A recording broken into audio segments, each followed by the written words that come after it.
So working on this thing, this is how far I've got.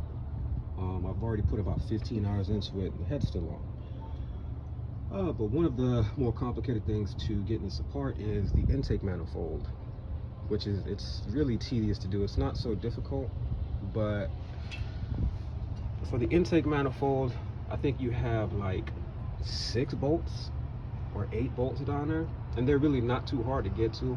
Like, you can come through this way and get the ones at the corners. The one at the back, you can come in through the side with an extension and get those. I forget the size. I want to say they're 10 mil bolts. Don't hold me to that. But there's a bracket right here that holds on the wiring harness to the freaking back of the intake manifold, and you won't be able to get 2 of the bolts at the bottom, 2 or 3 of these bolts here at the bottom, mounting bolts for the intake, unless you take this bracket off. To take this bracket off, there's 3 bolts on this thing,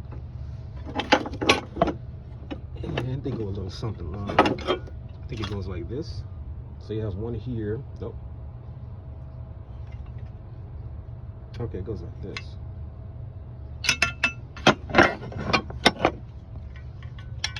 So you got one there, and then you got one at the bottom that's way back there, and it's kind of tough to get to when it's sitting like that. So take your time and get the bolts out, but to get this all the way off, to get that last bolt in the back, you can either use your hands if you have some really small hands and like feel your way to it. The easiest way to get to that, and the other bolts on the bottom of the intake manifold, is to come in through the wheel well.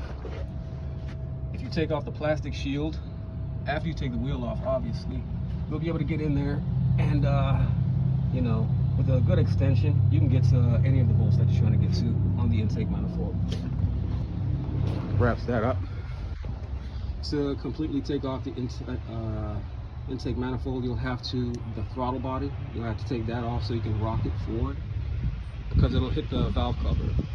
So you have to take off the throttle body, that bracket, and the rest of the mounting bolts, you know, obviously unplug it and whatnot, and then wiggle it out, and it comes straight up. Well, yeah, it comes straight up.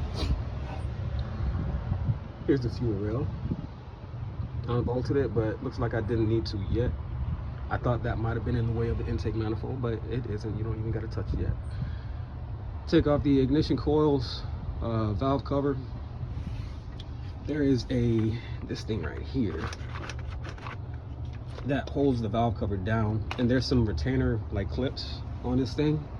I'm not saying that you should go ahead and break them, but like, if you can't like get them out within 10-15 minutes without breaking them, then I mean, you know, you might have to put some more elbow grease on them.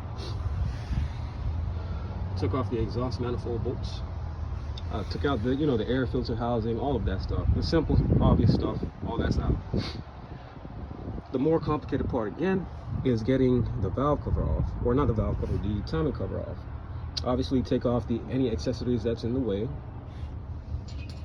The AC compressor, the lip of it will stop the timing cover from coming all the way out, and I figured that out at the end. I couldn't figure out what was holding that thing up. It was AC compressor.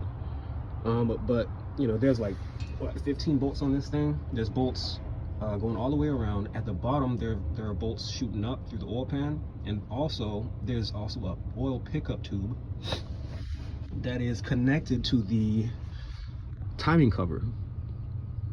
There's one bolt, I think it's a 10mm bolt, that connects the oil pickup tube to the timing cover that you have to remove to be able to remove the timing cover. Otherwise, it's going to be impossible. So you're gonna have to take off the oil pan, and to get the oil pan off, I'll have to make a separate video about that. But once you get the oil pan off, there are some holes for jack screws on the timing cover. One is about right here, and then the other one's over here towards the bottom. You have to use you can use just the 10mm bolts that you got out of here, and you know, you put them in the hole and thread them in. They're going to be 2 holes with threads and no screws. That's what they're for. You put those screws in there, and you tighten it down on this side, tighten it down on that side, back and forth until it comes out, because this thing is like almost pressed in. It feels like, you know, and then it finally comes loose. You're still gonna have to use a couple screwdrivers to pry it loose. and yeah, it should pop off. So right now I'm about to start taking the head off and the timing components. So I have it marked top dead center on the black link.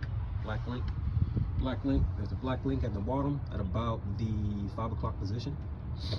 I marked all of my links. I marked the crankshaft, cams, everything. So when I do take this chain off, I don't lose timing, or it doesn't like fly forward and bend the valve. They have a tool that you can use to lock the cams down. It's a dealership tool, camshaft holding tool, whatever. I'm gonna be using something else, and I'll make a video about that too.